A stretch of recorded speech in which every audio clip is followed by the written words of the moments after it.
Unity में किस तरीके से एंगल निकाला जाता है, आज की इस वीडियो में मैं आपको यही एक्सप्लेन करूँगा। तो वीडियो को स्टार्ट करते हैं।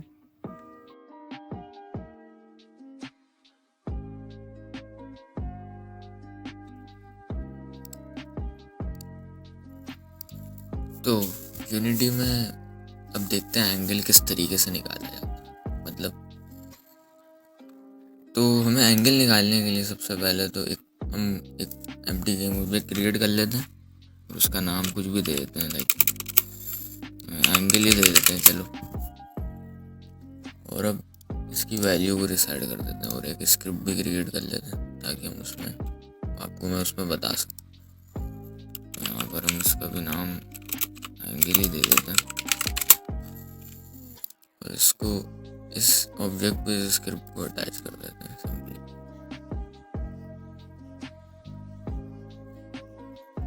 अटैच हो गई। अब इसको ओपन करते हैं। अभी ये बिल्कुल एम्प्टी स्क्रिप्ट है, इस पर कुछ भी वर्क नहीं हो रहा है, ये बिल्कुल अभी एम्प्टी है। सही है, तो मैं अभी आपको दिखाता हूँ किस तरीके से। ये अपडेट मेथड है एंड ये स्टार्ट मेथड है। तो मैं इन दोनों को अभी फ़िलहाल डिलीट कर देता हूँ एंड मैं सबसे पहले तो एक वेरिएबल बनाता हूँ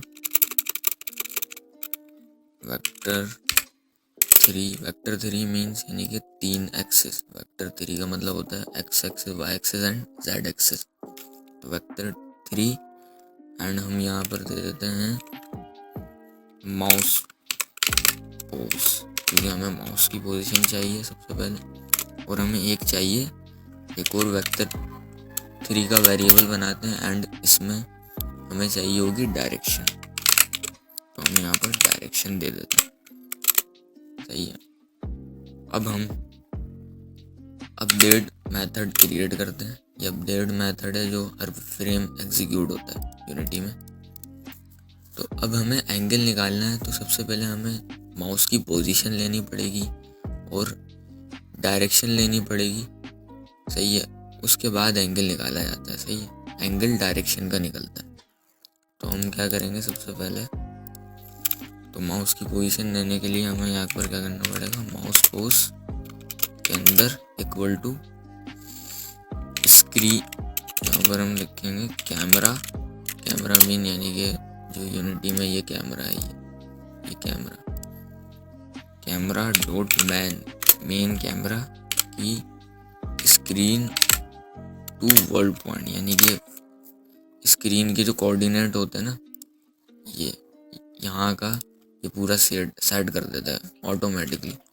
यहाँ पर हम कर देंगे इनपुट डॉट माउस पोजीशन। ये एक क्लास है, उसकी प्रॉपर्टी है जो आपको डायरेक्ट माउस की पोजीशन गेट करके दे देगी। तो माउस की पोजीशन आ गई। अब हमें सबसे पहले तो हमने माउस की पोजीशन निकाल ली। अब हमें निकालनी है डायरेक्शन कैसे निकाली जाती है, उसका फार्मूला क्या है, तो मैं भी आपको एक्सप्लेन कर देता हूँ। डायरेक्शन निकालने का फार्मूला ये है कि यहाँ हम लिखेंगे डायरेक्शन मीन ये वेरिएबल। सही है, डायरेक्शन के अंदर इक्वल टू आ जाए mouse pose minus transform dot position, यानी कि माउस की पोजीशन, किसी भी पोजीशन को माइनस कर दो करंट पोजीशन से, तो आपकी डायरेक्शन निकल कर आ जाएगी। सिंपल है। सही है, ये डायरेक्शन निकल कर आ गई। तो अब हमें निकालना है एंगल। सही है, डायरेक्शन तो निकल कर आ गई। डायरेक्शन मीन ये X axis, Y axis and Z axis. अब हमें निकालना है इसका एंगल। तो एंगल निकालने का सबसे अच्छा जो एक मेथड होता है, यूनिटी ने इनबिल्ट मेथड दिया हुआ है जिसका नाम है मेथड डॉट tan2, यानी कि ज्योमेट्रिकल मेथड है वो। तो मैं अभी आपको करता हूँ float angle and method dot tan2, यानी कि हमने एक वेरिएबल बनाया फ्लोट एंगल नाम का और इसके अंदर हम एंगल निकाल के इसके अंदर सेट कर देंगे। तो ये tan2 एक मेथड है। सही है, और ये 2 वेक्टर पैरामीटर लेता है। ये देख फ्लोट ये 2 पैरामीटर लेता है, यानी कि डायरेक्शन की y वैल्यू लेगा सबसे पहले तो, और ये डायरेक्शन की x वैल्यू लेगा। तो हम सबसे पहले यहाँ पर लिख देंगे डायरेक्शन डॉट y। सही है, और यहाँ पर कॉमा लगाएंगे, यहाँ पर लिखेंगे डायरेक्शन डॉट एक्स। सही है। तो इसने डायरेक्शन की वाई वैल्यू और एक्स वैल्यू ले ली और इसके अंदर सेट कर दी। अभी जो इसने वैल्यू दी है ना, वो दिया आपको रेडियन की फॉर्म में, तो हमें इसको कन्वर्ट करना पड़ेगा डिग्रीज में। कन्वर्ट करने के लिए हम लिखेंगे multiply method dot red two degree, यानी कि रेडियन को कन्वर्ट कर दो डिग्रीज में। तो उसने अब वैल्यू दे दी है एंगल आपको रेडियन में, तो अब इसको हम डिबग करा लेते हैं। हमने एंगल लिखा डिबग डॉट लॉग और हम यूनिटी में चेक कर लेते हैं।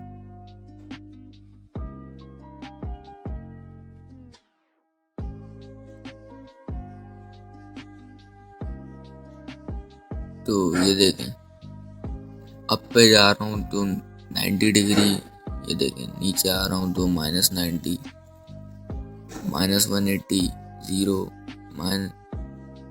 0 डिग्री। ये देखें, अब हम इसमें लॉजिक्स लगाते हैं। लाइक मान लें अगर आपको कोई ऐसा गेम बनाना है जिसमें ऐसी लॉजिक लग रही है, यानी कि swipe up down left right, जैसे सबवे सर्फर वगैरह होगा, तो अब हम इसमें यूँ लिखेंगे एंगल। हम सबसे पहले अप की लॉजिक लगाते हैं एंगल, और ये देखें ये एक डायग्राम है एंगल का। सही है, इस तरीके से एंगल बनता है। तो हम सबसे पहले लिखेंगे अप की लॉजिक।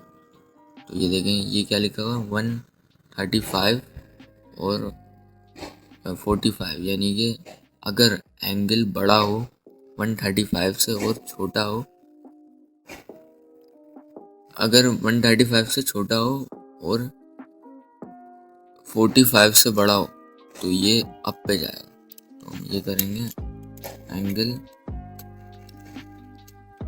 छोटा है 135 से और एंगल बड़ा है 35 से, तो डीबग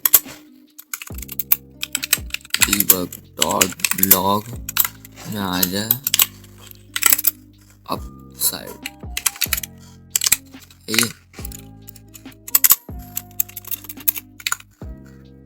हम इसको चेक करते हैं यूनिटी में।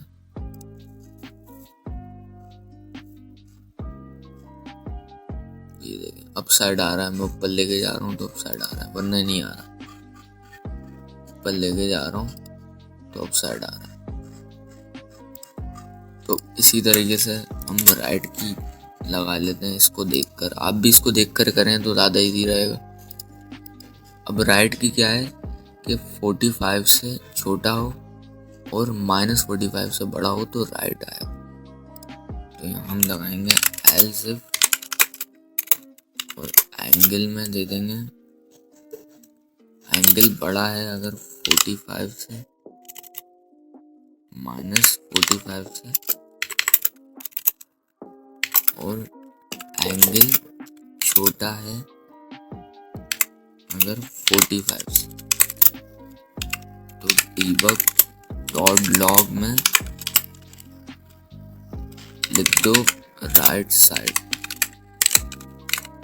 अब इसको भी चेक कर लेते हैं यूनिटी में।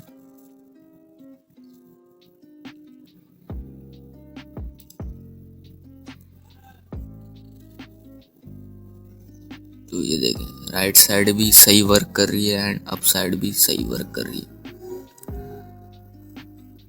तो यानी कि हमने ये दो लॉजिक जो लगाई हैं बिल्कुल सही लगाई। एंड हम लगा लेते हैं अब डाउन साइड की लॉजिक। एंगल डाउन साइड का देख लेते हैं एक दफा। एंगल अगर छोटा है -95 से, एंगल अगर बड़ा या बराबर है -35 से, और एंगल छोटा है अगर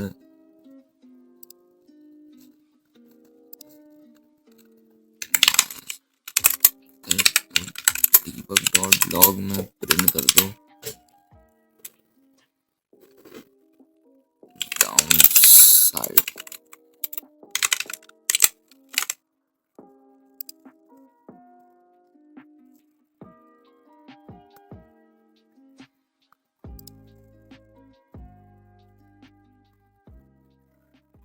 ये देखिए डाउन साइड भी सही वर्क कर रही है एंड अप साइड भी एंड राइट साइड भी। अब हमें लेफ्ट साइड की लॉजिक लगानी है, तो उसे लगाने के लिए हम क्या करेंगे, इसे हम लगाएंगे एंगल, अरे बराबर है या यहाँ लगाएंगे या एंगल छोटा है -20 है, debug डॉट लॉग में प्रिंट कर दो लेफ्ट साइड।